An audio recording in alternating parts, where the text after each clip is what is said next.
Hello, everyone. Welcome to episode 142 of the Stomp the Bus Show. I am your host, Mark Harris, and the Sun Devils did it. They did it. They beat Texas Tech 26-22, and with the win, they move up to tied for second place in the Big 12 at 3-1 overall, only trailing BYU and Cincinnati, and they have the tiebreaker over Texas Tech. And after a doom and gloom show last week, ASU is more or less in a good spot for the rest of the year. Still a lot to be done. Obviously, but they have, I would say, mostly made it through the toughest part of their schedule. Now, these next two games are difficult for sure. And I think Dillingham is stressing that this week with Houston. But getting this Texas Tech win in the bag following the disastrous performance at Utah a week before is enormous. It's enormous because you're 3-1. You have the tiebreaker over Texas Tech. And look, last week I was like, we need to get to 9-3. Knock on wood. I don't want ASU to lose another game this year. But if they do drop another game, if they lose at Iowa State, you still can reach all of your goals, and you can do that with the Texas Tech win in the bag. So I thought that the coaching staff mostly did a great job in this game. Defensive scheme was great. All of the resources and the players and everything to stop the run on Texas Tech was incredible. I mean, Texas Tech finishes with 27 rushes for 109 yards. A lot of that was just Will Hammond running, and then, good for him. He's a good runner. I'm not taking anything away from him, but they really limited their traditional run game. Texas Tech had two long runs that they popped off. Cameron Dickey had a 20-yarder, and Jacoby Williams ran for 19 yards on one play. But then you look at the rest. Let me pull up their box score here.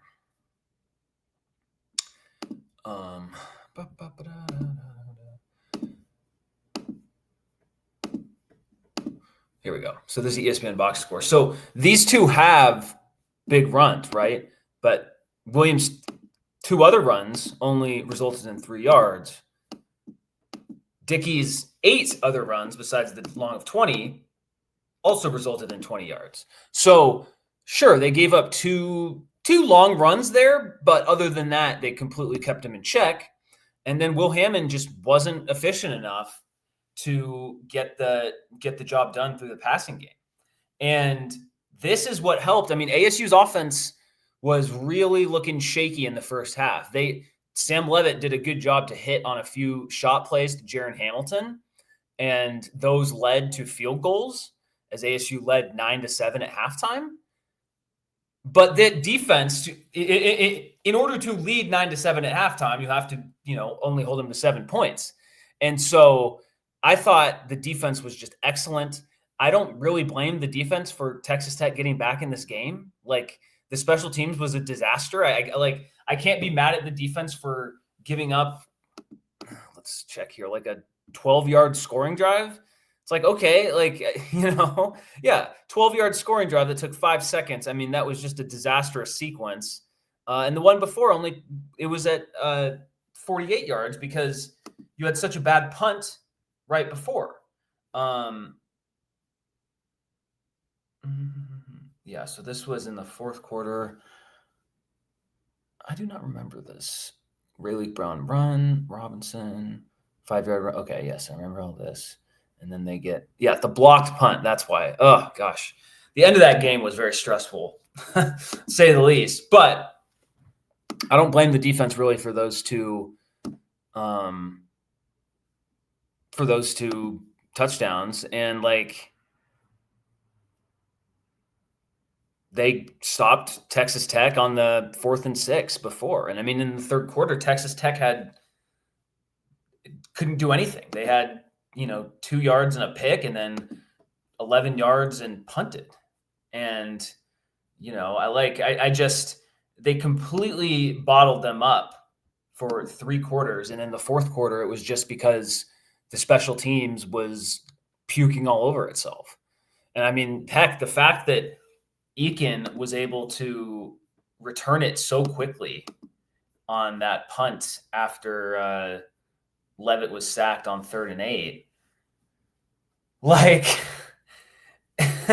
29-yard punt at your own 19, it gets returned to the 12-yard line. Just a disaster, just an absolute disaster. And you could see it coming from just gross. But it actually worked out well for ASU because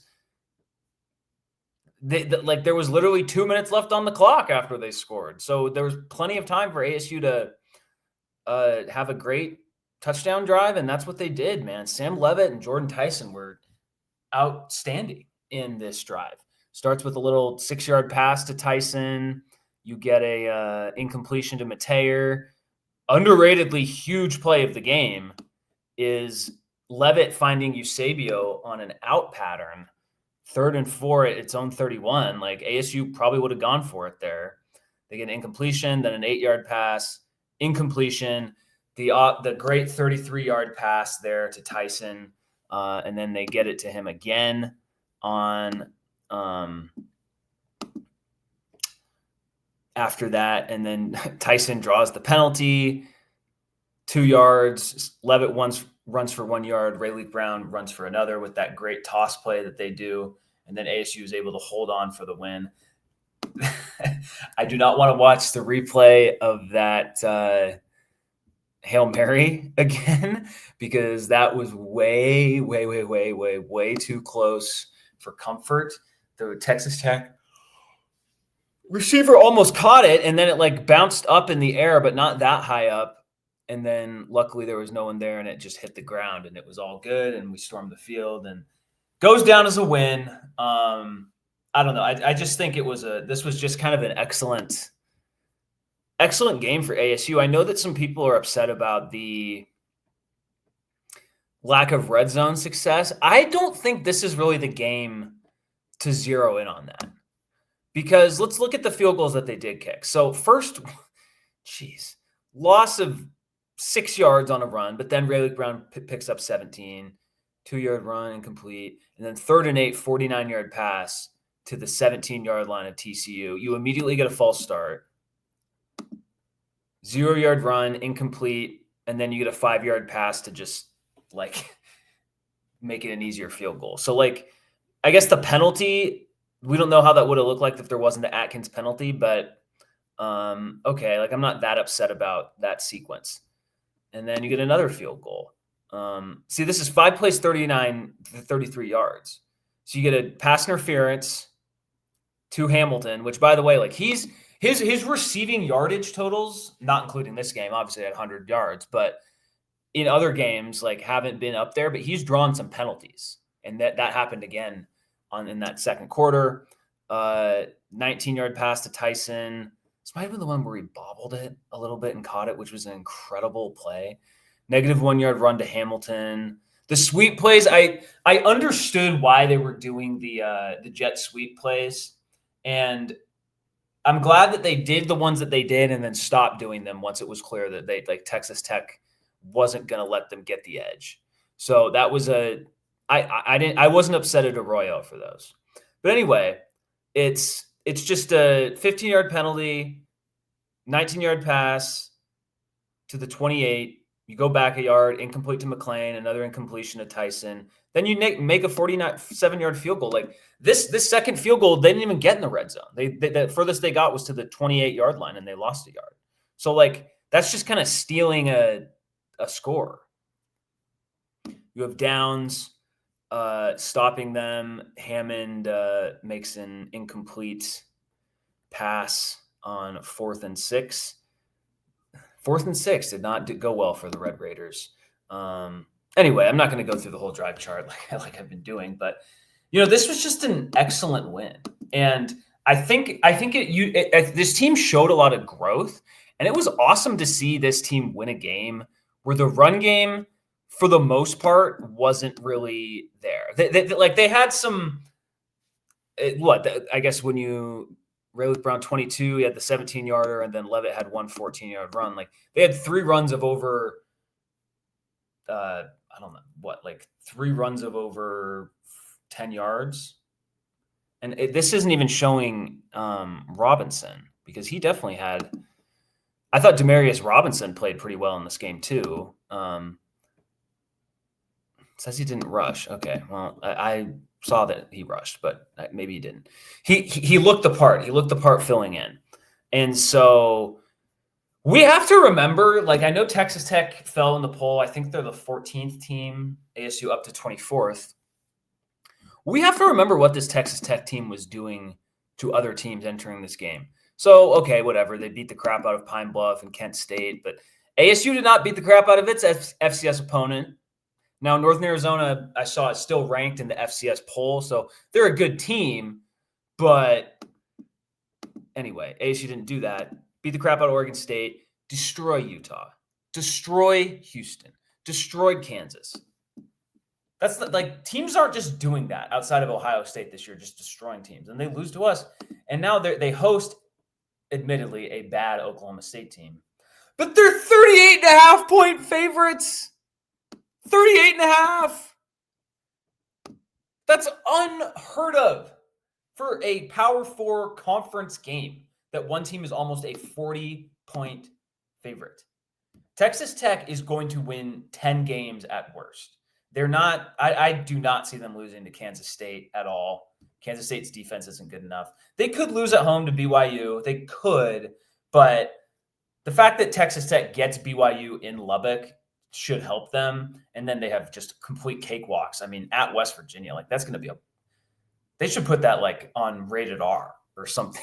Like you should have to like show your ID to watch that Texas Tech West Virginia game, because that's going to be an absolute disaster. That's going to be like children should not be allowed to watch that game. And then you got the UCF. So Texas Tech, in my opinion, like they looked the part in that game. I don't think that like they just played I don't think Texas Tech was like overrated or anything. Like they're still top in the S&P Plus or whatever, number 4. Now the S&P Plus as ASU is like the 50th best team in the country. And it's just, I don't know, man. Like I get that the numbers don't always, like the way ASU plays, like sometimes the high level metrics don't always favor them. But if you beat Texas Tech, like that has to show something. And ASU still has, even though the wins in the bag over TCU and Baylor don't look like the way they got to those wins wasn't like super impressive. Like they count the same. So whatever. It'll all work itself out in the end. But yeah, I mean, it's tough. It's annoying that this game required a a fourth quarter comeback. Like ASU probably should have. It would have been great. Like I'm fine if when it was 19. So yeah, ASU got the field goal to make it 19 to. See, this one sucked. Like they got all the way down. This was brutal. This was actually the sequence I hated the most. So ASU, right at the beginning of the fourth quarter, they have a really good drive. They just kind of move it down the field. Mateo recovers a fumble, which that was actually a huge play, but good thing we fell on it. You get down to the Texas, and you're running the ball pretty well, right? You 2-yard run on 3rd and 2, 5-yard run on 1st and 10. You get a negative 1-yard run. 6-yard run. Sam Leavitt fumbled. I don't remember that play very well, but anyway, you get down to the 10. You get a 4-yard run, 3rd and 6. Then you get negative 3-yard run, and then Arroyo. I just hated this call so much. You run the ball on 3rd and 9. Like it was a 16-7 game at that point. Like they should have thrown the ball there, but it didn't end up killing them in the end. So that was my only play calling quibble. But overall, man, like Sam Leavitt, Jordyn Tyson. I know Jordyn Tyson isn't going to play this week. You know what? I'm okay with it. Like he played super well when they needed him to, and it's just I don't know. Like I think this was Sam Leavitt's best game, as in considering the opponent, the fact that he was. Yeah, you know what? This was Sam Leavitt's best game at ASU, considering the opponent, the stakes, right? Because sure, it's a regular season game, but if they lose this game, like we're completely looking at the season differently. So the opponent, the stakes, the fact that the run game was not working, and the fact that Sam Leavitt wasn't fully healthy, I think it was his best game. And I don't care that he had 19 incompletions, went 28 of 47. Like, you go 28 of 47, 319. Yeah, it's one touchdown. I don't know. Like, Sam Leavitt's play is a big reason that the defense wasn't on the field for so long. I mean, ASU 37-12 to 22-48 time of possession advantage. That's huge. I mean, that is absolutely huge. And I especially when you go back to, right, like Texas Tech's defense looked the part, Some of those field goal drives, it's because we completed like one pass, early in the game. And eventually ASU was able to pick away at them a little more. But that's because the Texas Tech defense was on the field so much. You were able to get the running game going a little bit more. And all of a sudden,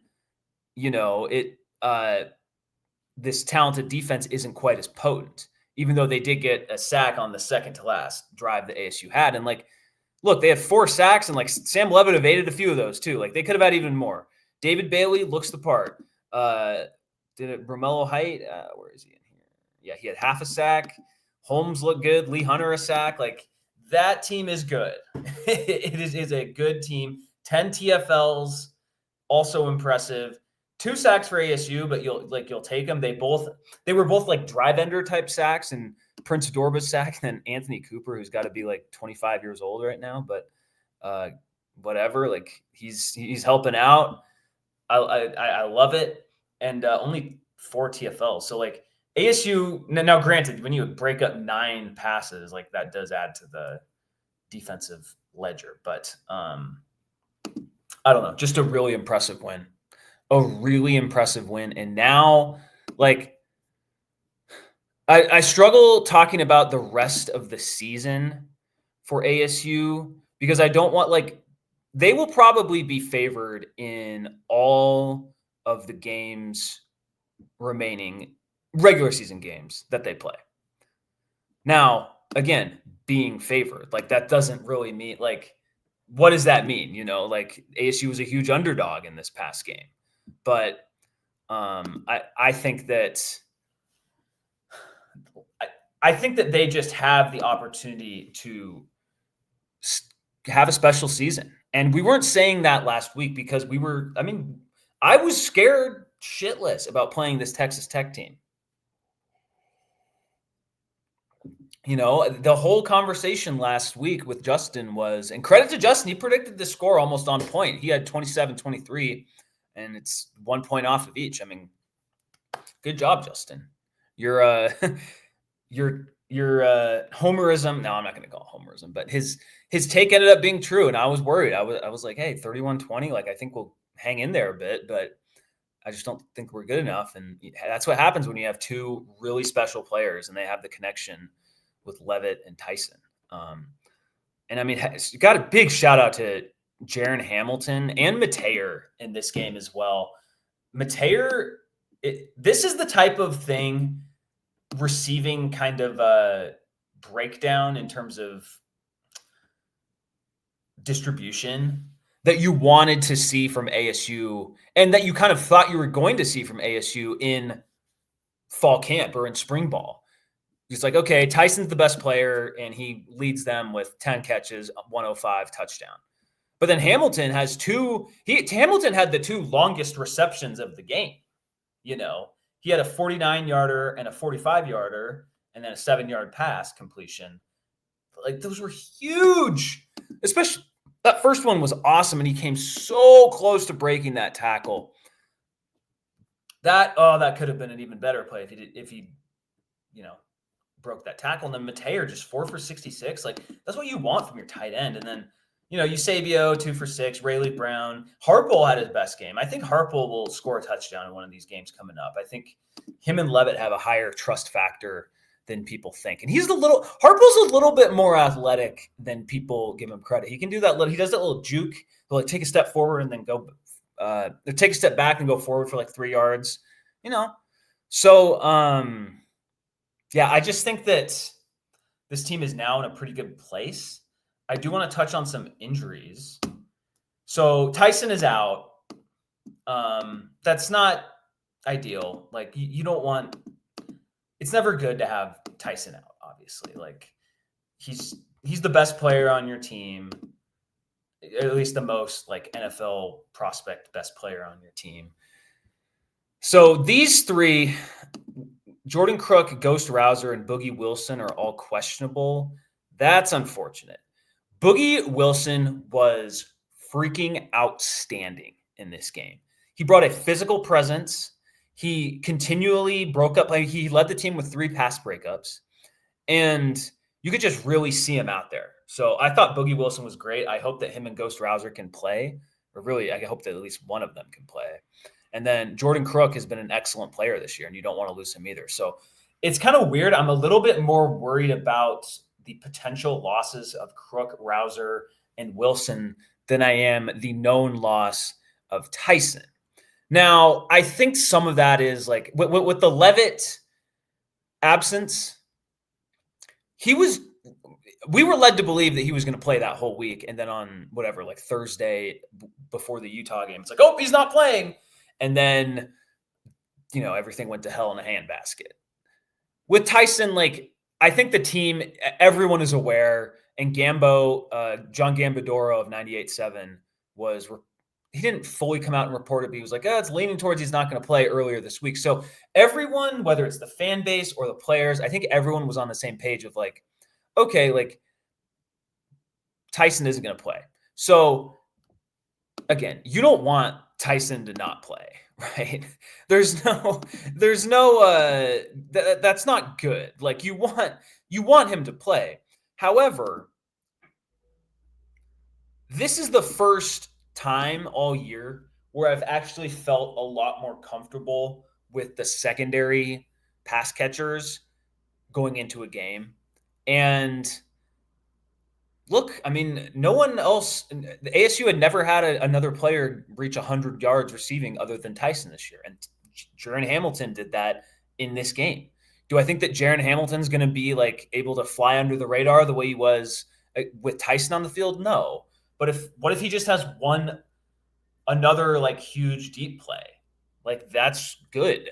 And, and like the other thing is like Leavitt will know that he can't lock in on Tyson, and other teams will know that they can't lock in on any one player. So that stresses out the defense a bit because it's like, oh, is it going to go to Mateer? Is it going to go to Hamilton? Is it going to go to Eusebio? Hopefully Jalen Moss plays in this game. That would be excellent to have him. And the other thing is like focus on running the ball. This is a game there was no world where you were going to be able to run the ball effectively against Texas Tech. That's just how they're built. It's not happening. So let's try to run the ball at Houston. And Houston is 6-1. They are a good team. However, there's a reason why ASU is a 7-point home favorite, and it hasn't really changed that much, even with the loss of changed a little bit without the loss, without Tyson, but this guy's pretty good. Tanner Koziol, their tight end, and he's productive on a weekly basis. So this will be a tough matchup. He didn't play great against Texas Tech, but every other game he's played well. So we'll have to watch for him.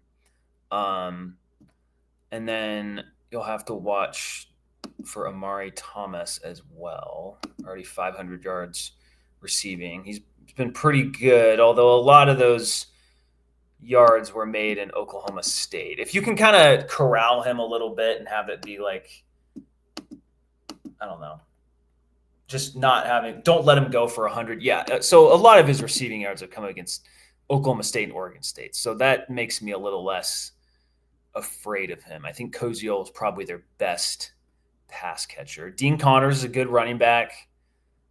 Poor man's Cam Scattaboo, I would say. But he's pretty good. He's pretty good, and he's been consistent. 100. He got stuck. He did not do anything against Texas Tech, so that's important to point out. But yeah, I'm trying to find Houston's team stats because I want to see how they do against the run. And the thing is, like, Houston is going to have some injuries too. You know, it's not like trying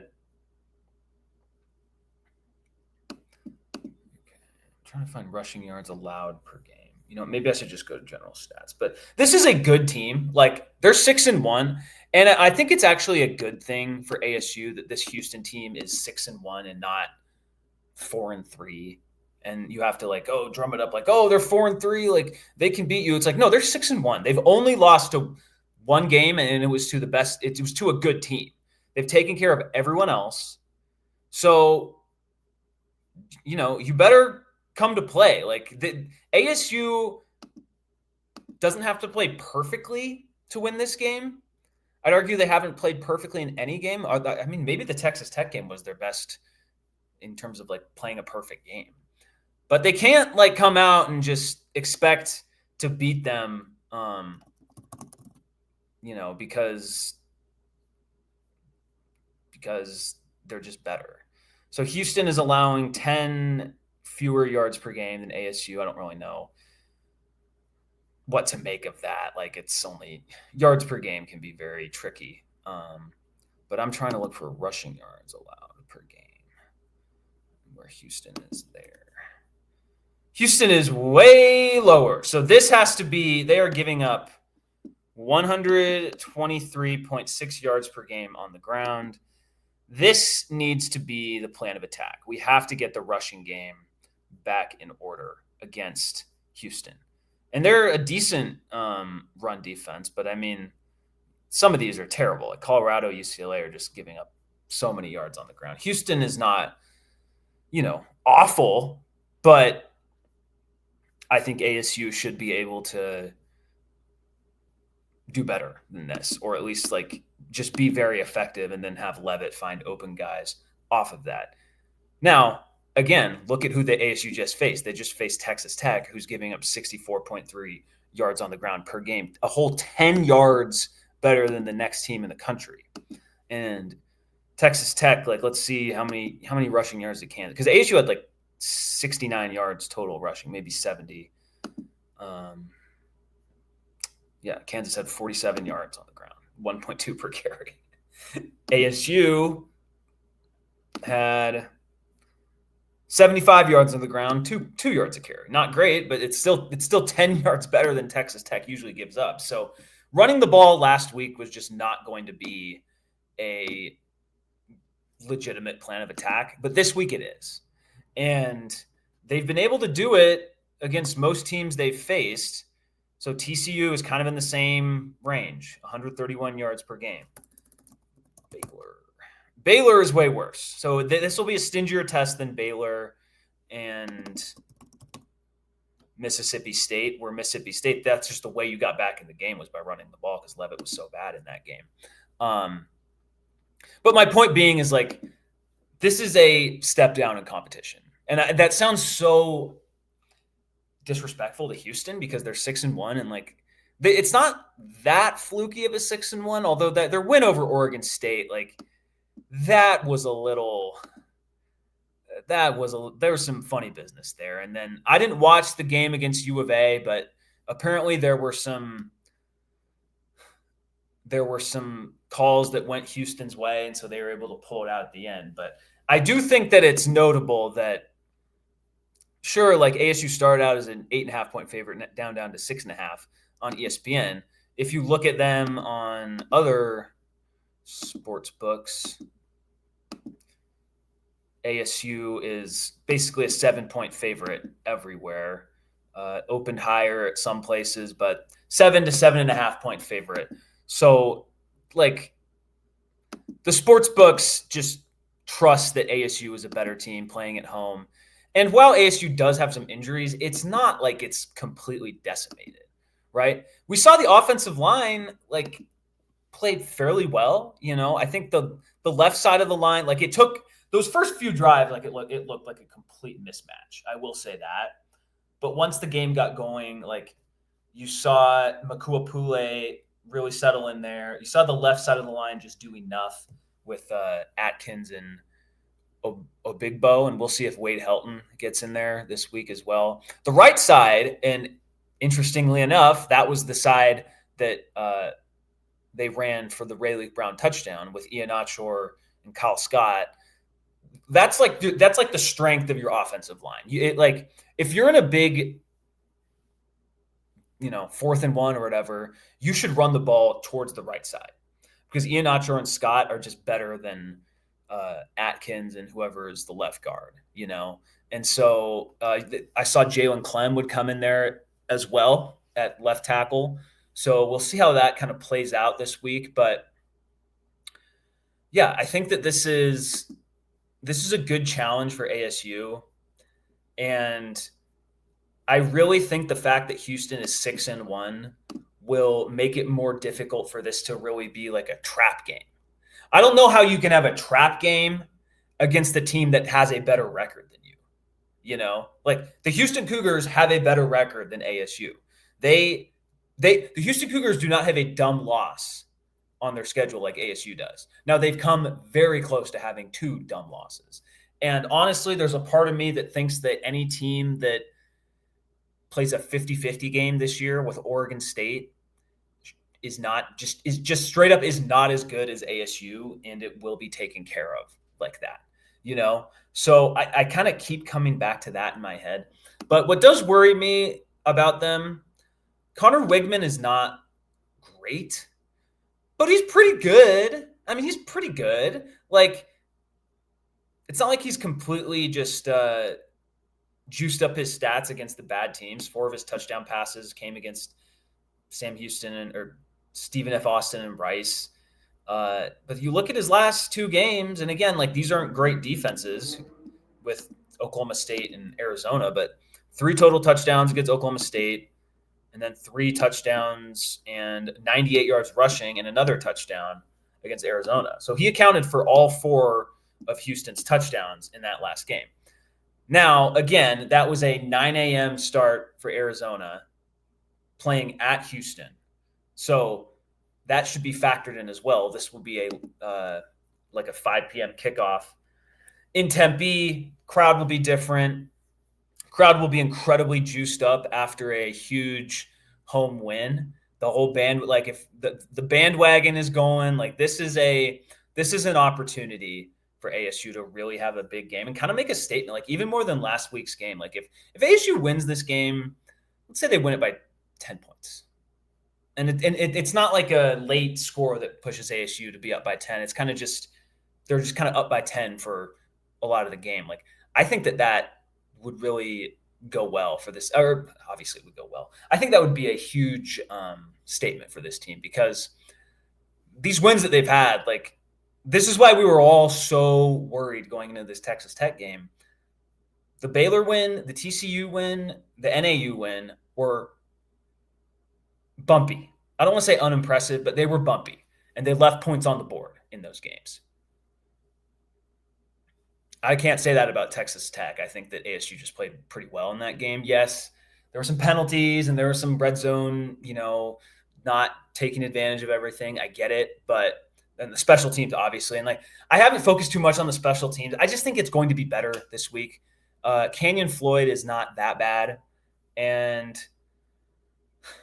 what does worry me is any potential returns. I think the return game, that really needs to be shored up, the coverage return game.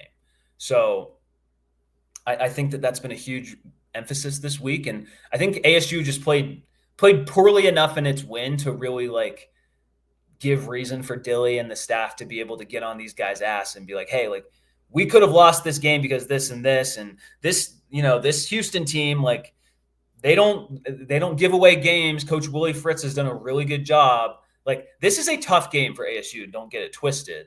I just think that there are some things. I think that ASU has developed some other ways of attacking and kind of on the defensive end. Like it's kind of just like come together on defense. Like they had the horrible outing against Utah, but A, this game will still be at home, and B, like Leavitt will play. And the last 2 games they've played at home on defense have been pretty awesome.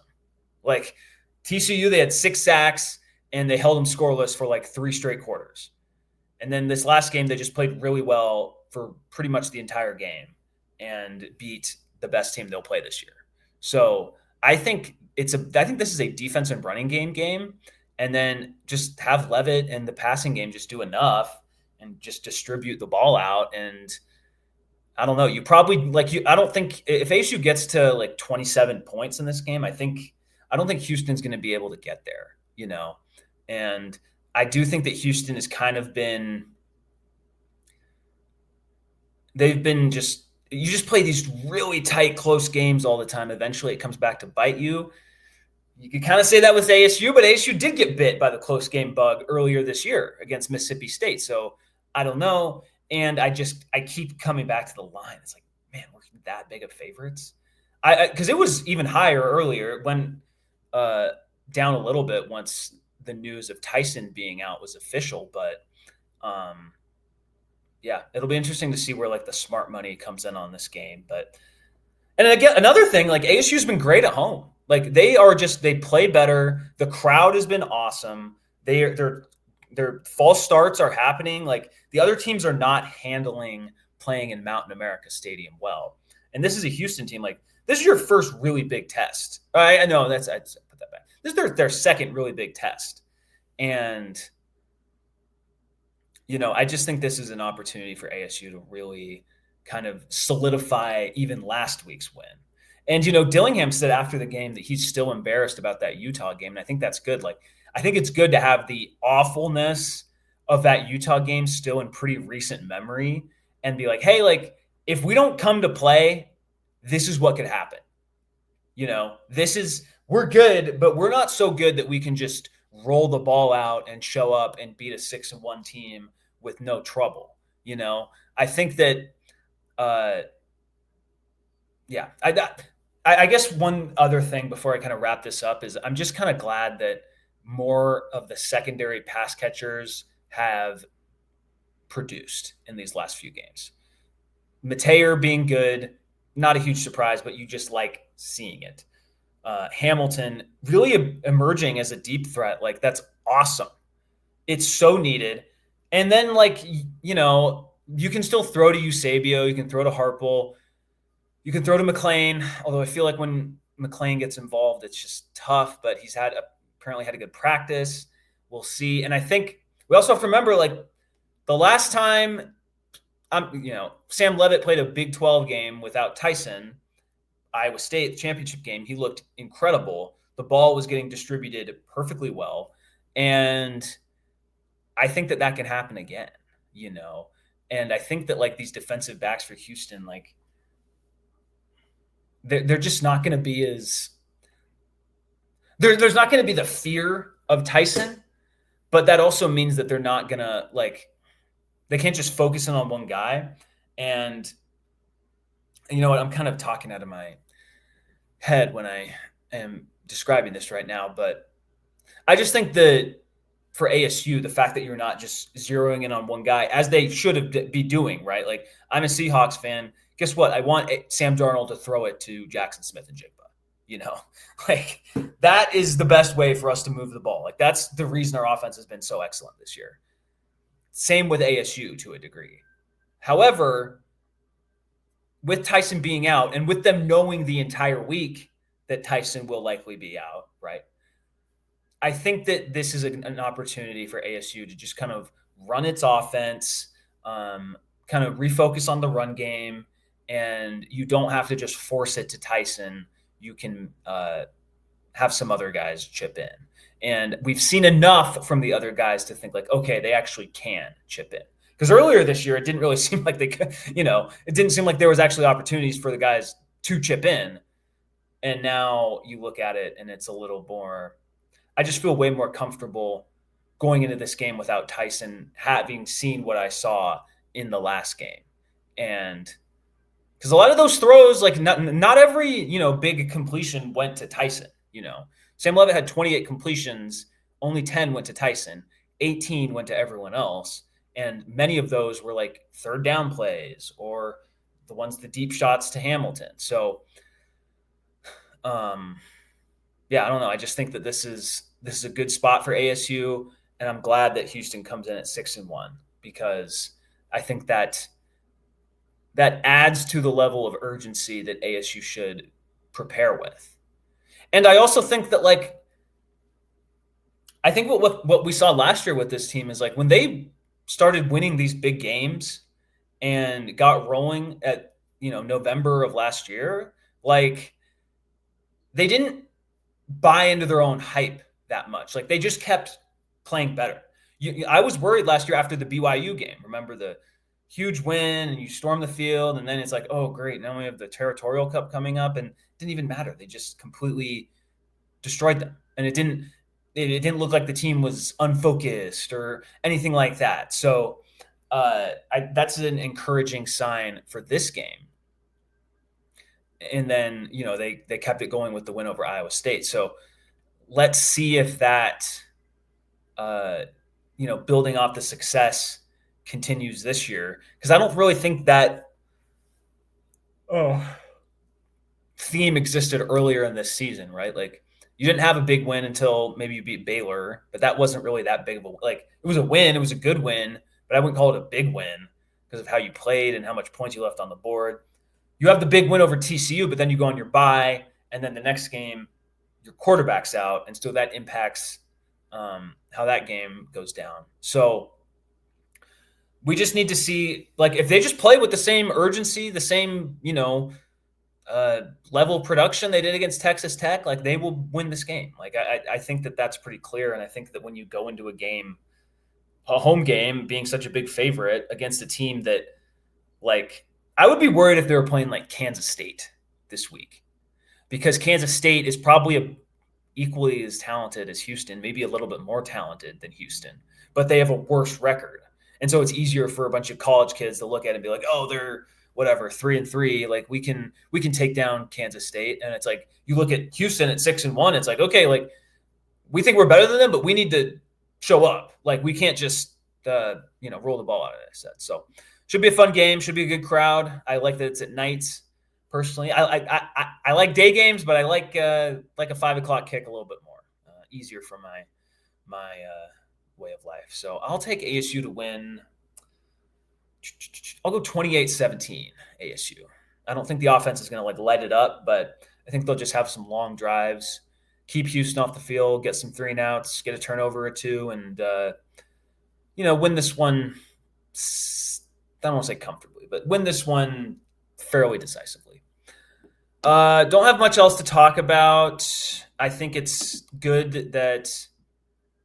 interesting that Texas Tech is now 4th in the Big 12, because Houston and BYU are obviously 1 and 2 because they're both undefeated. ASU is 3.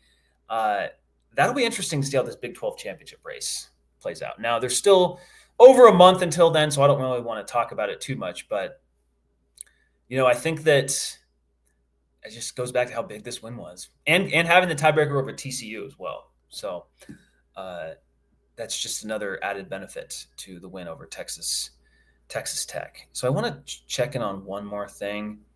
I didn't touch on hockey last week, and I didn't really, pay attention to it that much this weekend. But that was a bad weekend for ASU hockey. Losing twice to Augustana. Like, cool, you beat Notre Dame and Alaska Fairbanks. Like, that's good. Like, but you had already lost twice to Penn State. And then you go on the road and lose twice to Augustana in South Dakota. That's bad. I'm sorry. That is just, I don't know. Like, especially when last year the ASU hockey team, one of the reasons they didn't make the tournament was because they had some bad losses early in the year that messed up their, power rankings and their overall metrics. And now here we are in 2025, and we're going on the road and losing at Augustana. And now you got 2 more road games this weekend at Miami.